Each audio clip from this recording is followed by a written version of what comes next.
they asked for Jared Verse in return. And similar to what Cleveland did at first, we were a no, based on all that Jared's done for our organization. So during May, we kept trying. We tried to work things out, tried to figure out a solution. But as the June 1st date came to, let's call it, as it was getting closer, probably sometime late May there into that weekend, we kind of had a decision to make. We knew where Cleveland stand. They knew where we stood. And then we proceeded to make the trade. And with all of this, I can say, because I know Josh is here, Stan, I do think this, when you make a move like this, having the ecosystem that Stan, Josh, his family provides for us, to be able to do something like this out of the box, a little bit as free agency had kind of come and gone. That's always a very positive thing. And at the end of the day, we were able to agree, and we're jacked here. So much for being brief, Les. You know? No, I'm just kidding. That's coming from me. That's not. Oh, yeah, we'll compare notes. Here's what I will say, though. It's a rare opportunity, and it is challenging because when you look at being able to acquire a player like this, these things don't come up often. And so when you do have a chance, you're saying, hey, can we have the best of both where you're able to get Myles and still keep a player that you love that's been an instrumental part of the last couple years? That was the hardest part of this decision, is parting ways with somebody that we love and care about. Wish him the best in Cleveland, and he's done an amazing job for us each of the last couple years, brought an energy, a production level, a toughness. But the opportunity to be able to get a chance to be able to work alongside Myles, he knows the respect and reverence I've had for his game, just getting to know him over the course of his career and my coaching career. And we feel like he can upgrade our football team. He's going to make a great impact. The important stuff for us was, number one, you have Bubba Ventrone in the building and Kyle Hoke that can speak to what a great teammate he is and where you really see it on a daily basis. One of my favorite things I saw about this guy was, he gets the sack record. It wasn't the fact that he got his 23rd sack. Watch the teammates celebrating and how happy they were around him. That tells me a lot about him. And he is a pain in the ass to game plan against, and I'm glad we don't have to do that anymore. He makes other guys around him better, and I know he's excited to come in and be a big part of this culture, and we can't wait to get to work. But it's an exciting time, while also, there was a part of it where, you wish Jared Verse the best. But we're excited about this guy, and he's why we're here, and look forward to hearing from him. Hey, Myles, just for the record, Bubba did say you'd play gunner for him. And I said no. He did tell him. He did tell me that I owed him at least one game at gunner, so we'll see about that. But very excited. And I want to thank you, Sean, Les, the Kroenke family for making this happen. Very excited to be here. It's an honor and a blessing to be in this building. I have a lot of respect for all the guys here, from the coaching staff, management, and many of the players. I've got to see it firsthand. And, it's a very quality team, quality business, and I like the way things operate, and I'm looking forward to help bring a championship here to LA.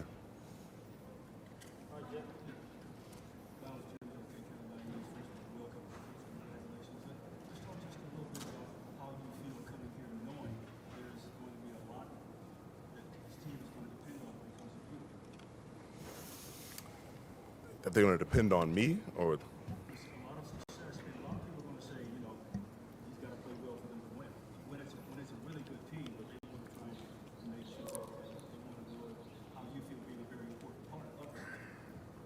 That's always been my role since I stepped foot into the NFL. So nothing changes for me. No, I don't feel any pressure to be anything else or be anything different. As long as I'm myself and I come here to work every day and I'm a leader, the success will follow. Myles, when did you find out about all this? I found out about a week ago that this was even a possibility, and it was a surprise. It was a bit of excitement. Being in LA, of a lot of roots here, and know that there's a winning culture and some great teammates and great coaches here. No, I was definitely looking forward to the opportunity, and God willing, to happen. Myles had a no trade clause, so I remember I remember asking Andrew after about a month of talking, hey, I know Myles has a no trade clause. Are we going to have gone through all this and he's going to say no? So it.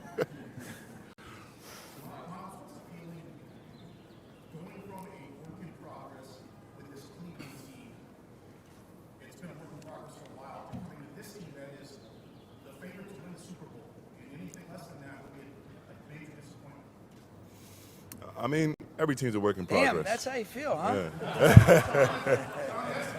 Yeah. No, on paper, I'm sure things look great, but we got to go out there and put the work in. It starts in the field, starts in the classroom, and we're not going to take a single day for granted. We're not going to be looking at any odds or favorites. We're going to win each game day by day.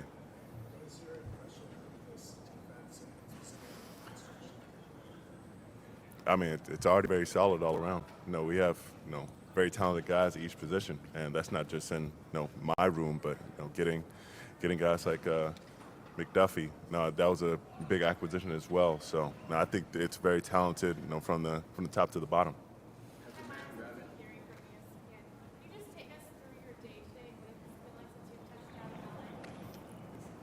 I don't even remember half my day. Hopped on a plane. First thing that happened was I hopped into a truck, went to get some a physical, some testing, and now I'm here. So it's been ripping and running since. Sean, one of the biggest questions that's popped up in the last 24 hours now is the thought of Aaron Donald coming back. Is that a possibility? Have you You have- thought about it? Listen, if he's interested, there is no. Here's what I would say: you talk to Aaron and you see what he's saying about that. But here's what I would tell you guys overall too: is Aaron's a guy that I stay really close in touch with, and I know the respect that he has for Myles. Talk to him about the opportunity to be able to bring him on board. If Aaron decides he wants to dust him off at the age of 35, I bet you he could still do it at a pretty high clip. But here's what I would tell you guys too. The one thing that's great about Myles, we're not going to ask him to do anything other than be himself. And take it a day at a time, be totally and completely present. The last time, you guys remember who the Super Bowl favorites were last season, right? No, you don't. Nobody remembers, okay? So the point I'm making is like, hey, it's a fun narrative right now, but we're going to be inside out. We're going to earn it every single day. We had our first 11 on 11 today, and there's a lot of growth that we need to be able to have as a football team. And we're excited to get him in here, learning the different things that we'll ask of him. But we believe that he can impact the team in a significant way by being himself. And then there's a lot of other guys. It's the greatest team sport that there is. I'm really excited about our team coming together because that's what every single year is about. And that happens one day at a time. We'll finish up this offseason program where it's this week, the following week, and then we'll come back in training camp and we got to be ready to rock. And then the goal will be to be able to peak when we start in Australia. And then, hopefully you stay fortunate to stay healthy and continue to build and adjust and adapt as we go. But it's a long journey. We got to be able to handle it. But most importantly is, the caliber of people. How do we come together? How do we establish what this team really looks like? We are fortunate to have a lot of continuity, and there's excitement being able to add a player like that. But it's one day at a time, and I love everything that he said because I couldn't be more in agreement. And we're not going to let the outside-in narratives affect our ability to be courageous every single day and go swing and see what the hell happens.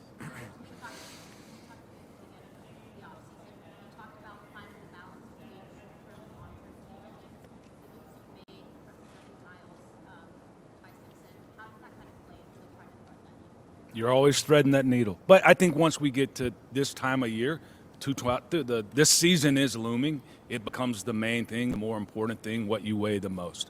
So, but you're always threading that needle for, sustainability, trying to win consistently. That's a hard one to thread.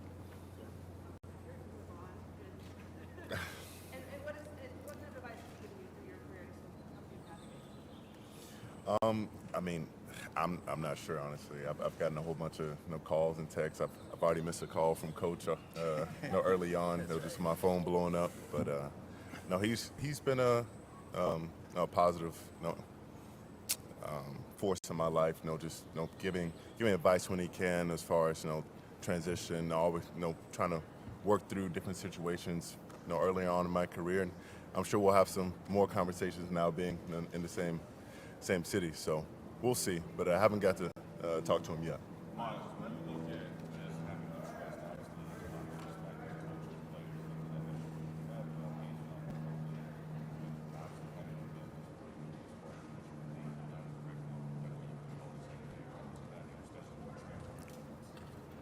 What's amazing, knowing that I don't have to really have a large role in that. I know she's going to handle business, handle my business, and have my best interests at heart. I have no lack of trust in her or anyone on my team. So it's a blessing to have her in my corner, and I know she's always going to do right by myself and my family. And she made this possible, as well as Les and Sean. I will say this for Nicole, wouldn't have been able to get this done without us working pretty tirelessly since the weekend. We didn't have a lot of time to discuss contract, but thank you, Nicole. Garrett, Myles, what were your impressions of the Rams so far, having played against them a couple of times and just watching over the years what they've been able to do here? What were your impressions of this organization? I mean, just talented. They love playing the game. I mean, they love playing the game for this guy, and that means a lot. Having a player's coach, lead you onto that field and wanting to give the extra effort and go the extra mile for him and for each other. That's kind of what you feel going onto that field. These guys are going to war. Not just as individuals, but as a team, and that's how you end up playing those games later into the year. Myles, you talked about so much about with that city event, with having a no trade clause.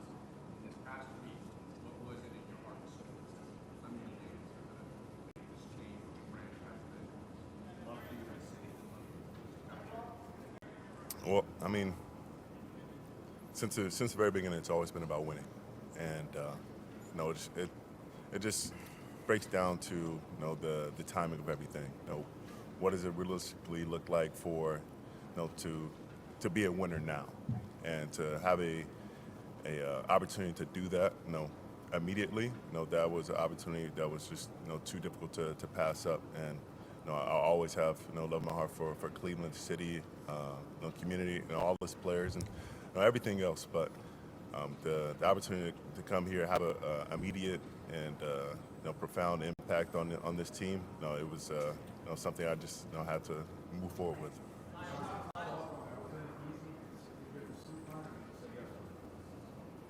No, definitely had to sleep on it.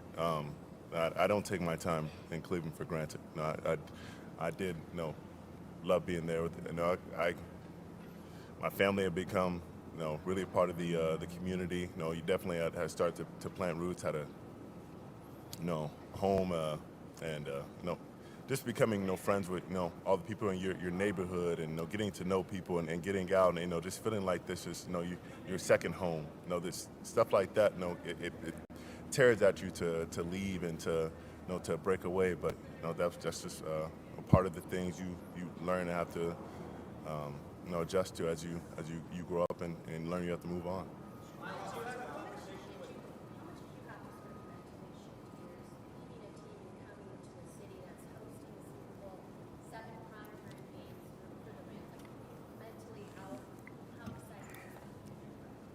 I mean, games are, no matter what time they are, they're still just the same old game. So I'm not worried whether they're played at 1 o'clock on Sunday or Thursday night or Sunday night. It makes no difference to me. We still got to suit up and be who we're supposed to be. Sean, you talked about just how difficult it was to partner with Garrett. Ultimately, what made you believe this was the right move? Yeah, I think number one, you really let the tape guide, and to be able to, it's hard when to be able to get something great. Unfortunately, we had to give up something great, and not going to pretend to have all the answers. But when you do look at the body of work, what you envision in terms of the fit and how that can help the other 10 guys around, and what are the different types of things that he elicits attention-wise, where are some opportunities that we can free him up, or that he can offer opportunities for other guys to get the man side of the protection, or to be able to do some of those different types of things. But it was really the tape, and ultimately sometimes we have to be able to make decisions that are best for the collective, and this is what we thought was best for our team, even though it affected somebody that's been a significant part in a negative way, that we do love. But it was really, it was a football decision, and that's kind of what guides our overall approach and our compass, if you will. But the first thing in the prerequisite was, this is a special human. It's not a special player. Yes, it's a special player, obviously, but it's a special person, special teammate, and those are the kind of things that we look at first and foremost, and being able to welcome him with open arms. We're excited to have him be a huge part of this culture. I did, yeah. What would you guess I told him? Hey, well, we talked to him about just the appreciation, the gratitude, Sarah, and I think when you have to have those hard conversations, you just let them know. We just executed a trade where we're acquiring Myles Garrett, and you're going to Cleveland. And I know it doesn't feel great right now, but there's a lot of love, there's a lot of appreciation and gratitude for our relationship, the 2 years, the impact that you've made, and I can't wait to watch you go shine in Cleveland. But I will say this, what a stud with the way that he handled it. I don't want to say I was surprised, but I was so impressed. And, when Jordan and Christian eventually go through a challenging conversation, I hope they handle it the way that Jared Verse did. And I'm a big fan of his. You guys know that. And I'll wish him the best and watch him do his thing. But we are really excited, with respect to Jared, about being able to get this guy. And it's a big deal for us. A couple more guys.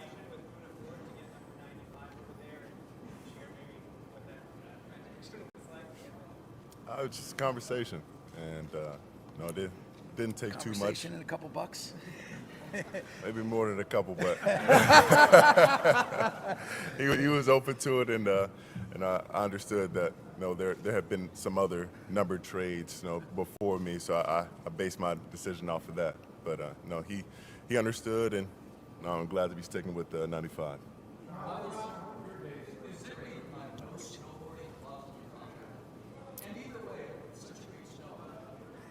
I don't think I have the balance of snowboard anyway, even if there wasn't. But yeah, there is.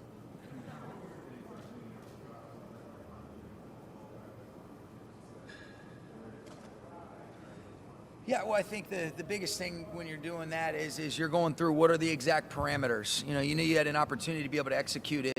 But like we said, there was certain things that we had to kind of get finalized with Andrew and Cleveland to be able to figure out exactly what it gets done with as far as what the execution and the agreement terms would be. But we were excited, and now it's about being able to get to work. I think this is all fun, and it's obviously, a big deal, and our players are really excited to be able to welcome Myles. And now I know he's just like me, where we're excited to get to work and figure out how we can, be able to do, some cool stuff together. Yeah, Steve.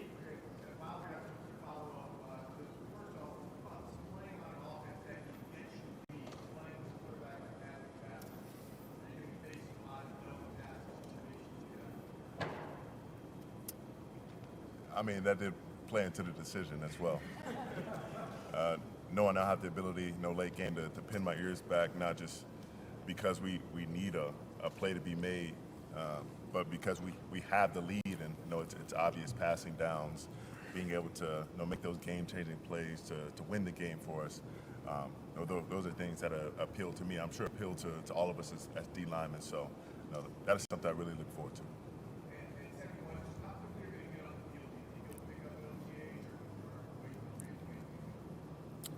We just have to wait and see.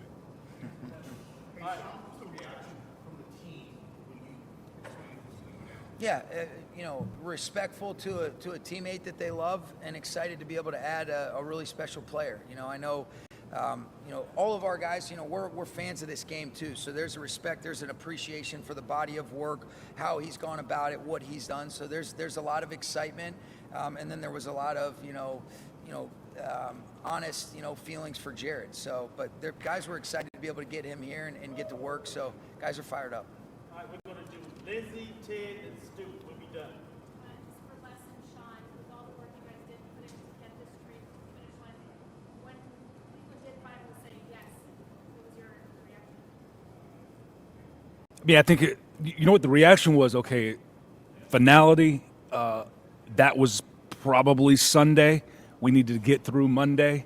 We knew there was going to be some tough conversations, and then you just go execute the trade from there. But it had been finality would be finally would be the word. There was a lot of discussions about it. I think you guys know me. I'm not the most patient person. So until it became a reality, I think it still is. To be able to add players like this, it's so rare for opportunities that present themselves.